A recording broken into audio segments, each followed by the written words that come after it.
Di sini saya akan menjelaskan tentang roadmap perjalanan hidup tunanetra.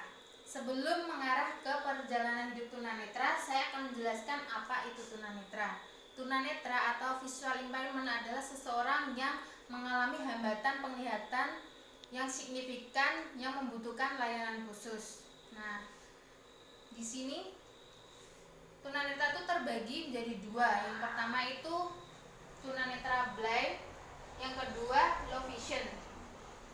Blind atau buta menurut definisi legal adalah seseorang yang memiliki ketajaman 20/200 feet atau lebih kurang atau lebih buruk setelah melakukan perbaikan melalui kacamata. Nah, maksudnya 20/200 feet di sini itu tunanetra dapat melihat suatu benda itu pada jarak 200 kaki, sedangkan kita orang normal bisa melihat benda tersebut pada jarak 20 kaki. Sedangkan low vision adalah seseorang yang memiliki ketajaman 20/70 feet sampai 20/200 feet. Jadi ada jangkauannya ya. Nah, menurut definisi pendidikan, buta adalah seseorang yang mengalami hambatan penglihatan yang membutuhkan layanan khusus berupa huruf braille atau metode-metode lain seperti tape recorder atau aplikasi pembaca layar. Sedangkan low vision adalah mereka yang dapat melihat atau masih ada sisa penglihatan. Mereka juga bisa menggunakan alat untuk membantu melihatannya seperti kaca pembesar atau huruf besar. Nah, selanjutnya saya akan menjelaskan tentang perjalanan tunanetra. Dahulu tunanetra itu sarana dan prasarananya masih minim sekali. Dulu belum ada pabrik. Tunanetra dalam berjalan atau melakukan aktivitas geraknya itu bisa memakai tongkat seadanya, maksudnya seperti kayu. Nah, seiring berkembangnya zaman dibuatlah tongkat khusus tunanetra. Kemudian sekarang ada inovasi terbaru. Tongkat tersebut diberi radar dan GPS, jadi dapat mendeteksi benda-benda di sekitarnya. Nah, perkembangan teknologi semakin canggih. Banyak aplikasi-aplikasi atau gadget, bahkan gadget atau smartphone yang dilengkapi dengan aplikasi-aplikasi tertentu yang bisa membantu aktivitas tunanetra seperti dalam melakukan perjalanan atau menuju ke suatu tempat. Tunanetra bisa menggunakan aplikasi Google Map. Di situ gadgetnya atau smartphone-nya akan mengarahkan penyandang tunanetra tersebut menuju ke suatu tempat. Selain Google Map, banyak aplikasi-aplikasi yang bisa membantu tunanetra dalam kehidupan sehariannya.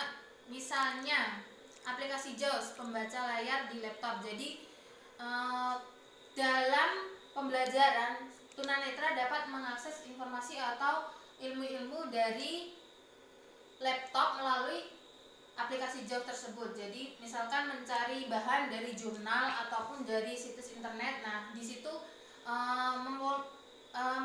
melalui aplikasi pembaca layar tersebut tunanetra bisa mendapatkan informasi melalui indera pendengarannya. Kemudian aplikasi yang lain itu masih banyak lagi. Contohnya aplikasi untuk mendeteksi warna. Di sini aplikasi tersebut didekatkan dengan warna. Nah, di situ nanti akan terbaca. Smartphone-nya akan mengeluarkan suara mengidentifikasi nilai mata uang tersebut. Selain itu, ada juga aplikasi yang bisa mendeteksi benda. Contohnya, misalkan aplikasi tersebut HP kita didekatkan ke depan laptop. Nah, aplikasi tersebut akan membaca benda apa yang di depan. Contohnya ini laptop. Nah, nanti HP-nya akan berbunyi laptop seperti itu. Kemudian ada aplikasi untuk mendeteksi label harga, misalnya tunanetra dalam berbelanja di supermarket, dia bisa mendeteksi benda di depannya dan tahu berapa harganya melalui deteksi label tersebut. Kemudian aksesibilitas tunanetra itu masih sangat kurang memadai. Contohnya aksesibilitas di fasilitas publik, untuk guiding blocknya itu masih perlu ditingkatkan, maksudnya perlu dibenahi atau perlu diperluas lagi. Misalnya di fasilitas umum seperti tempat ibadah harusnya juga disediakan aksesibilitas untuk menuju ke tempat ibadah tersebut. Selain akses untuk berjalan, fasilitas yang kurang untuk tunanetra yaitu fasilitas pendidikan. Fasilitas pendidikan maksudnya di sini banyak literasi yang masih minim untuk tunanetra dalam pendidikan. Contohnya kalau di negara maju sudah banyak buku-buku audiobook. Jadi di sini tunanetra sangat terbantu sekali.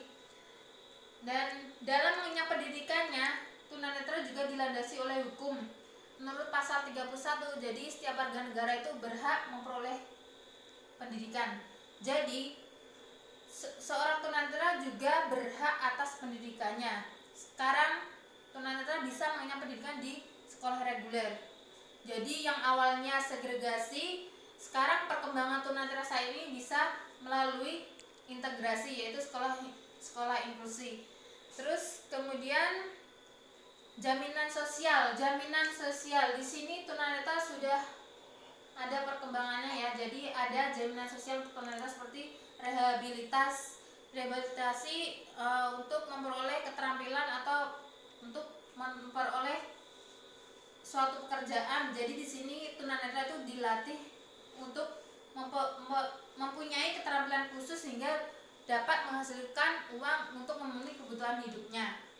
Nah, di Bandung itu ada tempat rehabilitasi namanya Wiataguna. Di sana sudah memunculkan atau outcome-nya sudah banyak tunanetra yang teralokasikan ke tempat-tempat kerja. Nah, demikian penjelasan dari saya tentang perjalanan hidup tunanetra. Sebenarnya masih banyak lagi yang saya ingin bahas. Materi bisa diakses melalui pemaparan PowerPoint saya di depan. Sekian dari saya. Wassalamualaikum warahmatullahi wabarakatuh.